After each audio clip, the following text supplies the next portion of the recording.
Good afternoon. How are you? Can you hear me? Okay. All right. Okay. Well, I'm going to tell you a little bit about my life passion and my life work as soon as they put my PowerPoint up. Okay. Yeah, my title today is syntax errors, and I know that that topic could be a bit misleading. I struggled with whether I should use it or not, but I decided to go ahead with the title, syntax errors. But I would tell you that the topic is cognitive restructuring. And I put some definitions up here. Unsure if people know what that is. Cognitive is the relating to cognition. And so my work is I help people identify their unconscious belief systems that was created between 0 and 12. My program is based on the work of several experts in the fields of neuroscience and psychology. And what these experts say is that everything you're doing as an adult, whether it's positive or negative, can be traced to an unconscious belief system that was created between 0 and 12. Now, some people fortunately grew up in environments where they had a healthy belief system transmitted to them, and their unconscious belief system and their conscious belief system match. That's not the case with everyone. I made a lot of bad decisions for a very long time because I was not aware of my unconscious belief system, which created my unconscious self-concept. And so I found this out after living years in total dysfunction, and so it became a passion of mine to share this information with other people. Because from age 16 to age 36, I went in and out of mental hospitals and drug treatment centers, and no one ever told me this information that I learned very late in life. And so it became my passion, my assignment on this earth to help others who struggle with doing the same dysfunctional behaviors repeatedly despite the consequences so they could find a solution. In fact, I could have named this presentation, "Why Do I Keep Doing That?" Okay? And so I like this particular definition of error. It says an act, assertion, or belief that unintentionally deviates from what is correct, right, or true. And so one of the experts that I did a lot of research on, Dr. R. Joseph, he says that these belief systems are coded and stored in our right brain during the formative years based on how we're treated and what we observe. And so a lot of us, because of dysfunctional environments or a mixture of the type of positive and negative experiences that we had during early childhood, we have some syntax errors in our code. And I'll give an example. Some people unconsciously believe, have a syntax error of "there's something wrong with me," when the proper line of code is "there's something wrong with everybody." Some people have a belief system that being poor and struggling is a way of life, when in actuality, education is the #1 way to exit poverty. And so people have syntax errors that affect various parts of their life. But let me tell you how I came to this point in my life where I decided to do this type of work. I was raised, I'm from Detroit, Michigan. I'm the youngest of 9 children. My mother, unfortunately for me as a child, she was an undiagnosed, unmedicated, paranoid schizophrenic who also suffered from obsessive compulsive disorder. Now, back then we didn't know. She wasn't diagnosed until I was an adult. I'm the youngest of 9, but all of my siblings had left, so I was left there with her and one other family member who happened to have an unnatural affection for children. So I was physically, sexually, mentally, emotionally, and spiritually abused for the first 12 years of my life, every day. And so when I left my environment, but I had a dichotomy of experience, okay? So I was raised, even though my family was poor for the most part, I was raised in a church of upper middle and upper class individuals. 90% were Caucasian, 10% maybe African American, but they were all well-to-do people. So I lived in 2 worlds. So we spent a lot of time at church because my mother was also a religious fanatic. So I would be in one environment where I'm being mistreated, then I would be in another environment where I'm being treated with dignity and respect and kindness. I'm seeing poverty on a deep level. I'm talking about totally poor. And then I would be around people at homes of my Sunday school teachers who had Olympic-sized swimming pools and butlers. So I would be in a world where there was one vocabulary used, and I would be in another world where there was another vocabulary. So like half of my sentence would be Ebonics, and the other half of my sentence would be proper English. You know, so I used to confuse people. I was born in these two worlds. So, but because of untreated trauma, by the time I was 11, I got introduced to alcohol and marijuana, and I started self-medicating at a very early age. And that progressed until around the age of 21. I got introduced to cocaine and eventually crack cocaine. And I got introduced to the subcultures, the crack cocaine subcultures, because my mother isolated me. So even though we were poor, I still had not been immersed in the neighborhoods that I was lived in. So it was so I have my addiction on my resume as a 15-year participant observation exploratory ethnographic research projects of several inner city subcultures. Because you have to explain that 15-year gap in your resume some kind of way. So I eventually surrendered. I decided I couldn't take that life anymore. I was 36, and I had been through everything a person could possibly go through in their life, I believe, except death. And I felt like that was on the way. And so I surrendered August the 7th of the year 2000. I walked away from that lifestyle. My family, my older siblings sent me to Grand Rapids, and they wanted me to get a fresh start. And I'm very glad. It was the best thing they possibly ever could have done for me, was to send me here. My life totally changed. So I moved into a recovery home and stayed there for the first 2 years of my recovery. And the lady who ran the house said, you will either work, go to school, or volunteer if you're in my recovery house. And I'm so glad she did that for us, because I never was a lazy person, but I didn't have the crack and alcohol courage. I went back to that little wounded girl with the untreated trauma. I had been suppressing my trauma for years with alcohol and drugs, and I didn't. So I'm back to this little girl who never was treated, this untreated trauma. And she nurtured me, parented me, gave me a combination of nurturing and structure. So I went to school. I don't like poverty. I don't do it well. So I went to school, and my first degree was in computer applications technology. And I'm the type of person, my gift is my mind. I think 2 or 3 steps ahead of things from 4 and 5 different directions, and I don't pay attention to the context with which I receive data unless I have to. I do anything I want with data. So the whole time I went to school, I was taking the concepts that I was learning and playing with them and trying them in different areas of my life.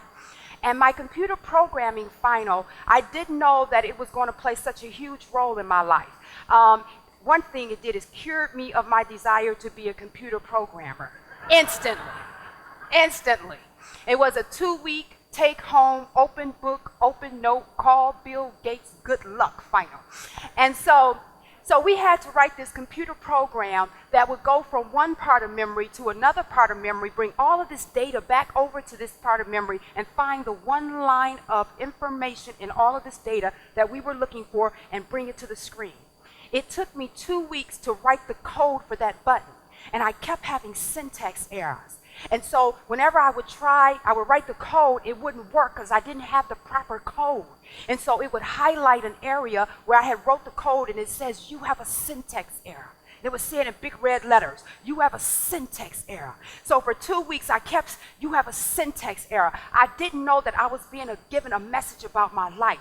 The reason you use drugs, even though you were clean, you're still dysfunctional. I wasn't using drugs. I'm a straight A student. I'm living in a recovery house. By now, I'm the manager of the recovery house. But I'm still in dysfunctional relationships. I went from drugs to food. I'm in a size 20. I'm unhappy. And I'm like, and so I didn't know that this computer program was trying to tell me a message about my life. You have a syntax error, okay? And so I finally fixed the code, and the program worked. So my last class for my associate's degree one of the last classes was interpersonal communications, and I did my term paper on self-fulfilling prophecy. It was a 10-source term paper, so I had to read all of these books on neurology, psychology, and I came across a couple of books that changed my life, and it changed my career path. And one of them was Dr. R. Joseph, who's a noted expert in the fields of neuroscience and psychology. And he's the one who told me that I had these unconscious beliefs, and I hadn't figured that out by now. I still did not know why I kept doing the same dysfunctional behaviors over and over again.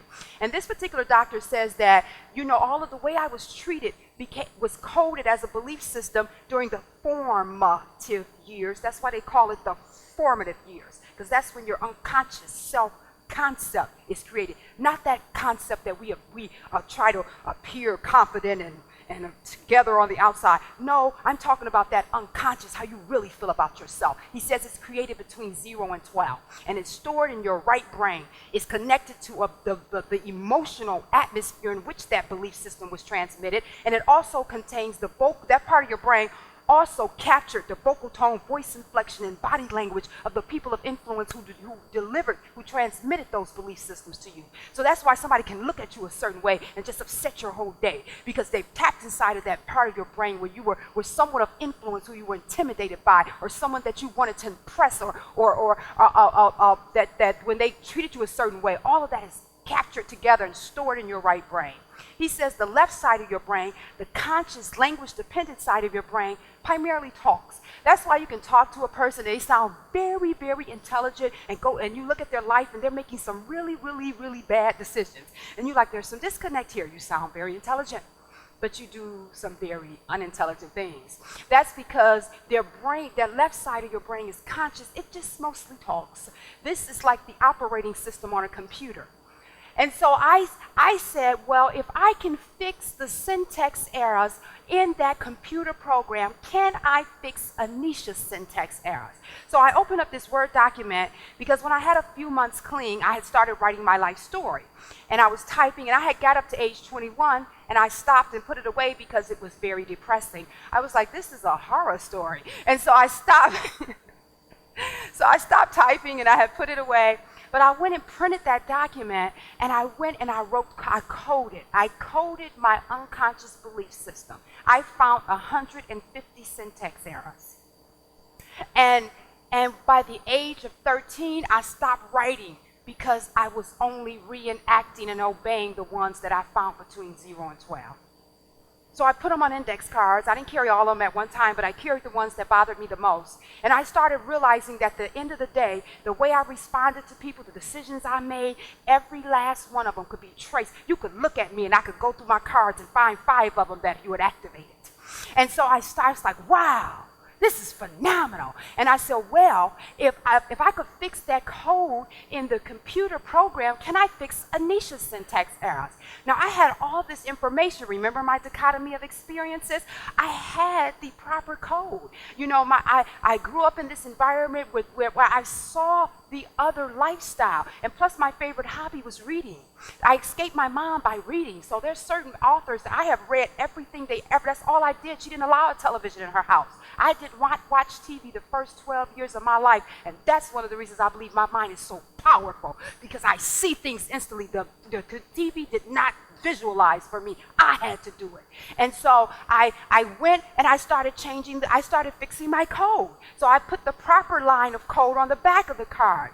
And so I learned that I could deactivate. Anneshia, you're not supposed to know things you were never taught. See, I grew up in a household where you got punished for not knowing things that no one ever taught you.